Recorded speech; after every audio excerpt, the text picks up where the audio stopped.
भारत में जाति जनगणना, आरक्षण और कोटे में कोटा जैसे मुद्दों पर इन दिनों जोरदार बहस चल रही है। इस बीच सुप्रीम कोर्ट ने अनुसूचित जातियों के आरक्षण में उपवर्गीकरण की अनुमति देकर एक अहम फैसला सुनाया है। सुप्रीम कोर्ट की संवैधानिक पीठ ने स्पष्ट किया कि दलित समुदाय एक समान नहीं है और उसके भीतर भी कई जातियां सामाजिक और आर्थिक रूप से पिछड़ी हुई है। इसलिए आरक्षण का लाभ समान रूप से सभी तक पहुंच सके, इसके लिए उपवर्गीकरण जरूरी है।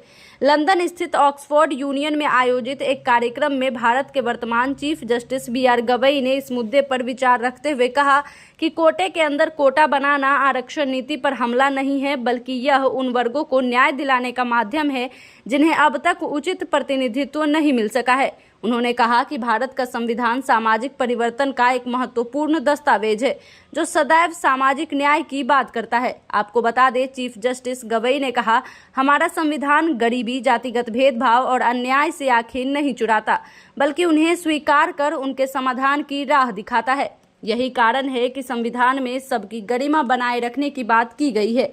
आपको बता दें, सुप्रीम कोर्ट की 7 सदस्यीय पीठ ने पिछले वर्ष 6-1 के बहुमत से यह ऐतिहासिक फैसला सुनाया था। तत्कालीन मुख्य न्यायाधीश डी.वाई. चंद्रचूड़ की अध्यक्षता में यह निर्णय दिया गया।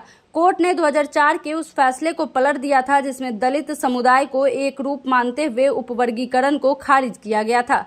नए फैसले में कहा गया कि अनुसूचित जाति समुदाय के भीतर भी गहरी असमानता है और इसलिए उपवर्गीकरण करके कमजोर जातियों को विशेष रूप से लाभ पहुंचाना संविधान के मूल उद्देश्य के अनुरूप है।